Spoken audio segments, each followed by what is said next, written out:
तो हेलो दोस्तों, मैं ये कह रहा हूँ आज आप सबों के लिए मैथ। और आज का मैथ का क्वेश्चन क्या है, यदि कोई भी धनात्मक पूर्णांक विषम पूर्णांक 6q प्लस 1 यानी 1 या 6q प्लस 3 या 6q प्लस 5 के रूप का होता है, तो जहाँ 6q कोई पूर्णांक है, इस तरह का क्वेश्चन दिया हुआ है। और ये दिया हुआ है आपका एक्सरसाइज 1.1 का 2 नंबर। क्या दिया हुआ है?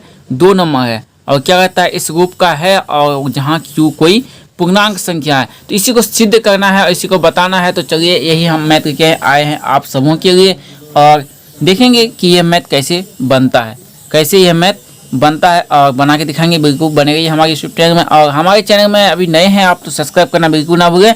और सब्सक्राइब पहले कर दिए ताकि आपको याद रहे अच्छा से, नहीं तो बाद में आप भूल भी सकते हैं। चलिए, आज आपको ध्यान से मैथ देखना है कि हम मैथ में बीच में ये सब टोक टाक अच्छा नहीं होता है। स्टेप बाय स्टेप हम एक तरफ से बताते जाते हैं ताकि आपका माइंड में अच्छा से दिमाग में घुस सके। चलिए, बहुत ही मतलब हम टाइम लेंगे थोड़ा सा आपके पास, लेकिन हम इतना अच्छा से आपको बता देंगे कि ये मैथ आपको हमेशा याद रहे। एग्जाम में भी पूछा जाए तो ये मैथ आपको बिल्कुल अच्छा तरीके से याद रहे। और कैसे बताना है ये आप अभी सिद्ध करना सीख जाइएगा। तो चलिए स्टार्ट करते हैं। तो क्या कहता है कि यहाँ पे कोई भी धनात्मक पूर्णांक विषम पूर्णांक 6q प्लस, यानी कि विषम संख्या के साथ सम संख्या जोड़ दिया है। और क्या कहता है कि q कोई पूर्णांक है। कौन है? q कोई पूर्णांक संख्या है। तो ये जानेंगे कि q कोई पूर्णांक है, लेकिन ये क्या है, धनात्मक पूर्णांक है या ऋणात्मक पूर्णांक है, इसी को हमको यहाँ पे सिद्ध करना होगा। तो यहाँ पे हम क्या लिखेंगे, यहाँ पे लिखेंगे क्या लिखेंगे, हल लिखेंगे। हल लिखेंगे यहाँ पे, यानी स्टार्ट हम यहाँ से कर रहे हैं। क्या कर रहे हैं? स्टार्ट यहाँ से मैथ बनाना स्टार्ट कर रहे हैं। और मैथ में क्या है कि आपको 5 नंबर का ये पूछा जाएगा। अगर आप सही बाई सही यानी सही से आप इसको बना लेते हैं, जैसा जैसा बनाना चाहिए, जैसा नियम कहता है बनाने का, मेथड जैसा है, तो उस तरह बना लीजिएगा तो आपको 5 नंबर बिल्कुल यहाँ पे दे ही देगा। क्या कहेंगे? माना क्या है, ए कोई, यानी q मानते हैं तो q के जगह हम एक भी मान सकते हैं। q कोई विषम पूर्णांक है, q कोई विषम पूर्णांक है। क्या है? q जो है वो कोई विषम पूर्णांक है। तो इसी तो इसको हम क्या करें, इसको मान लेंगे। अभी हम q को सिर्फ a को मान लेंगे, क्योंकि q को यहाँ पे अभी कोई जहाँ q क्या है पूर्णांक, तो इसलिए हम ये यहाँ पे मान लिए हैं। चलिए अब बात करते हैं, अर्थात क्या है कि की है। और क्या है इसमें सबसे बड़ा क्या है, जो 6 से बड़ा है, यानी क्या है, जो संख्या जो 6 से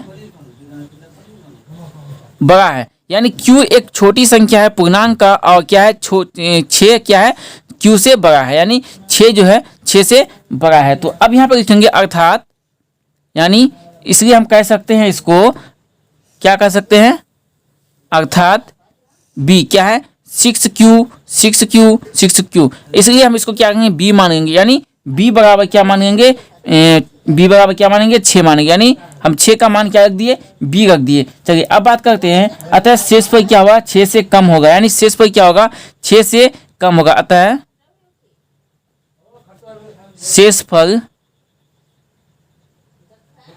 जो होगा वो क्या होगा, 6 से, यानी 6 जो एक पूर्णांक संख्या है उस 6 से कम होना चाहिए, यानी होगा, इससे बढ़कर नहीं होना चाहिए। चलिए यहाँ तक आप समझ गए। चलिए अब आगे हम क्या कहते हैं, आगे आपको कहता है कि इसको हम किसी भी संख्या से इसको मान सकते हैं। यानी r बराबर क्या होगा, 0 1 2 3 4 5, यानी 6 हमको लिखना नहीं है, क्योंकि 6 से कम होना चाहिए। क्या होना चाहिए, 6 से कम होना चाहिए, इसलिए हम 6 से कम इसको मानेंगे। यानी 6 से कम कितना संख्या हो गया, 1 2 3 4 5 6, 6 से कम कितना संख्या हो गया, 6 संख्या, क्योंकि हम 0 से स्टार्ट किए।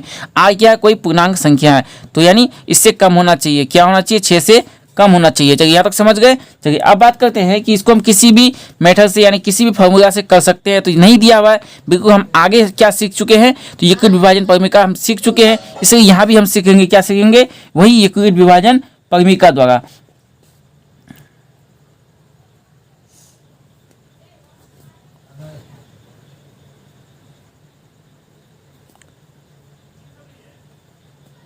यूक्लिड विभाजन परिमेय का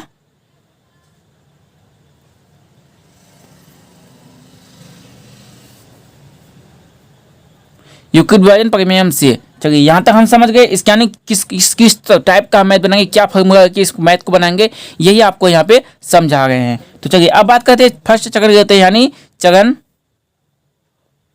हम एक की बात करते हैं। तो एक चरण में क्या लेंगे कि यहाँ पे हम क्या लेंगे, a बराबर क्या लेंगे 6q प्लस 0। क्या लेंगे 6q प्लस 0। क्यों लेंगे, देखिए क्यों लेंगे, यहाँ पे आपका क्वेश्चन बिल्कुल बनता है। तो इधर हम करेंगे रफ, क्या करेंगे रफ। अगर आप भी बोर्ड में क्वेश्चन बना रहे हैं तो आपको रफ करने के लिए कोई क्या करता है, इधर पत्ता चीरता है, उधर पत्ता चीरता है और बाद में इसको फाड़ देता है। नहीं, आप अगर यहाँ बनाइएगा साइड में, एक साइड को आप इस तरह छोड़ सकते हैं, हाँ जरूरत होने पर। अब ऐसा नहीं कि इस मैथ में हमको रफ की जरूरत नहीं है और यहाँ से यहाँ तक पहले हम रफ इसको बना दिए हैं, तो ये आपको बिल्कुल करना नहीं है। आपको क्या करना है, यहाँ पे आपको यानी एक लॉजिक लेना है। क्या लेना है,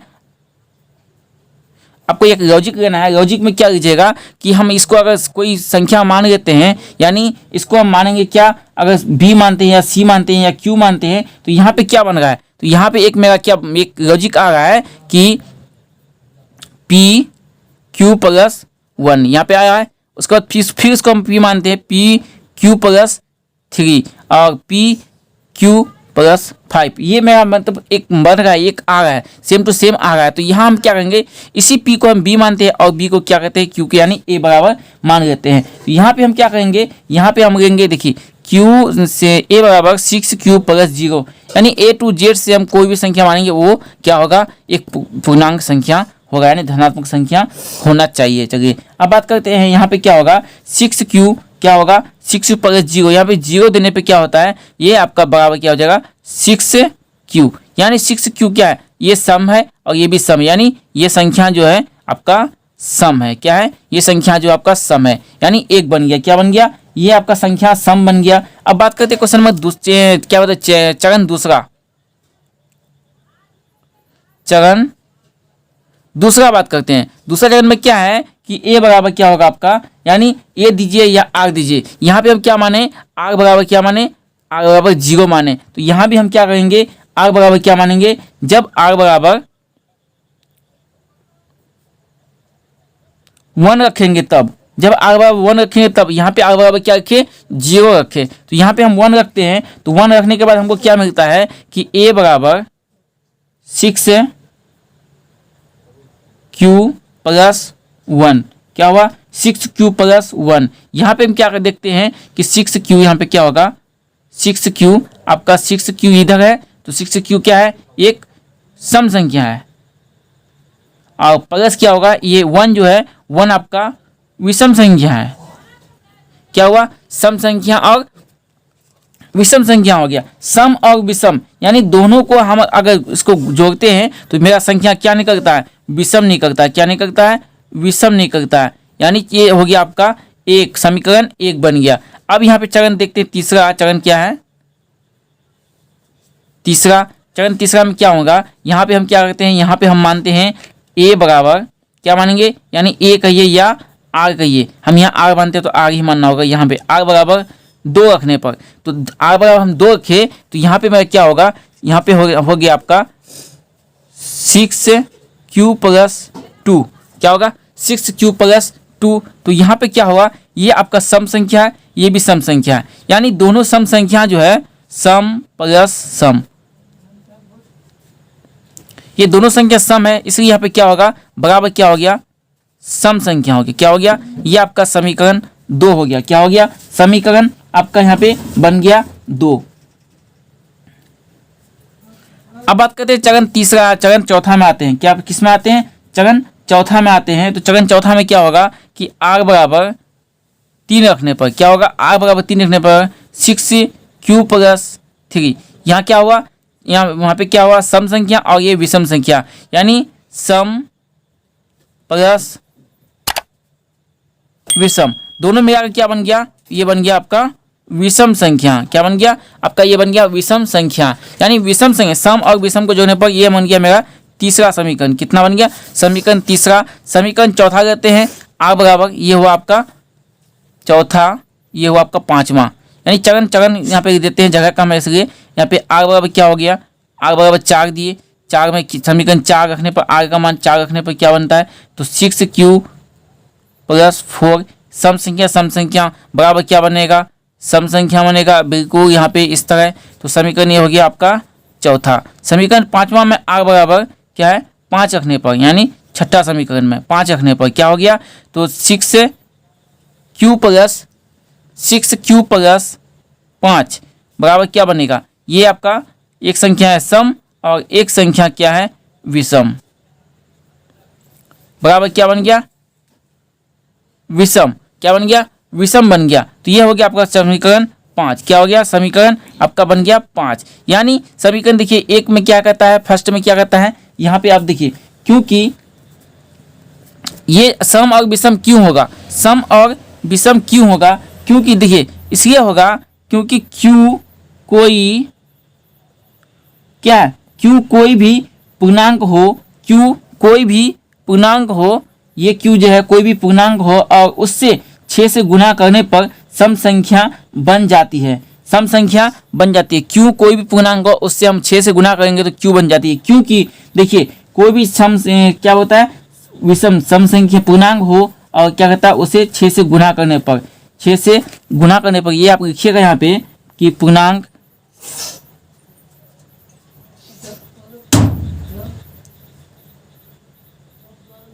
उसे 6 से गुना करने पर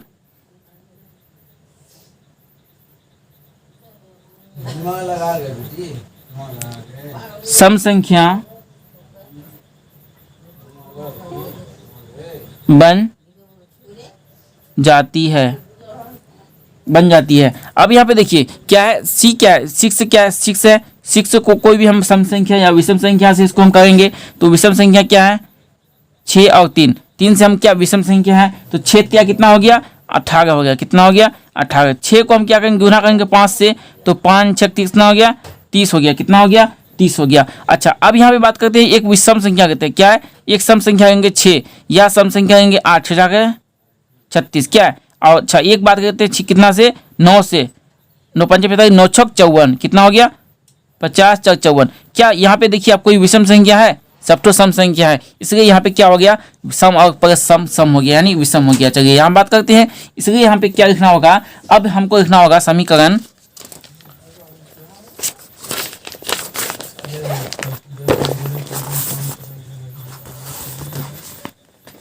समीकरण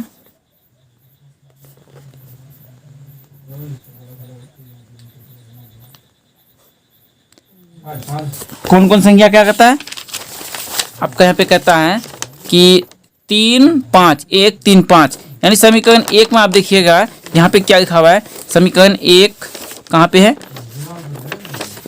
यहाँ पे है विषम संख्या, समीकरण 3 में भी विषम संख्या और 5 लेने पर भी विषम संख्या बना, क्या बना तीनों जगह हम यहाँ पे लिए तो क्या बना मेरा तीनों जगह आपका बना विषम संख्या। तो यहाँ पे अब क्या लिखना होगा आपको, यहाँ पे आपको लिखना होगा अब समीकरण 1 2 1 2 और 3, क्या है समीकरण 1 2 3, यानी इसको हम यहाँ पे क्या करेंगे इसको समीकरण मान लेंगे, क्या मान लेंगे इसको मानना होगा। फिर से हमको समीकरण 1 किसको मानना होगा 1 को, समीकरण 1 को मानना होगा 1 यहाँ पे।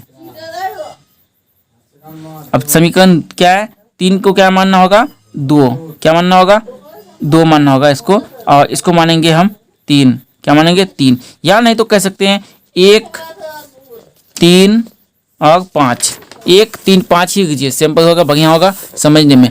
1 3 5 से स्पष्ट है कि क्या है कि सभी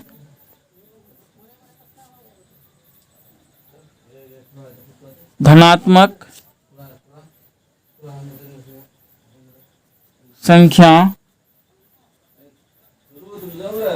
विषम पूर्णांक 6q+1 6q+3 6q+5 के रूफ का होता है। स्पष्ट है? प्रूफ भी हो गया, स्पष्ट है और प्रूफ भी हो गया। समझ गए? तो चलिए, आशा करता हूं कि आपको मेरा वीडियो समझ में आया होगा और मिलते फिर नेक्स्ट वीडियो के, तब तक बने रहिए हमारे इस यूट्यूब चैनल में। अभी तक आपको हमारे चैनल को सब्सक्राइब नहीं किए तो एक बार जम के सब्सक्राइब कीजिए।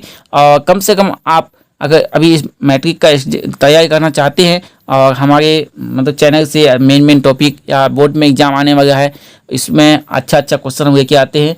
कब? अभी समझा देते हैं, उसके बाद फिर इंपॉर्टेंस क्वेश्चन लेके आते हैं, उसके बाद फिर हम आपको अच्छा से समझाते हैं। और मिलते फिर नेक्स्ट वीडियो के, तब तक बने रहिए हमारे इस यूट्यूब चैनल में। तब तक के लिए बाय।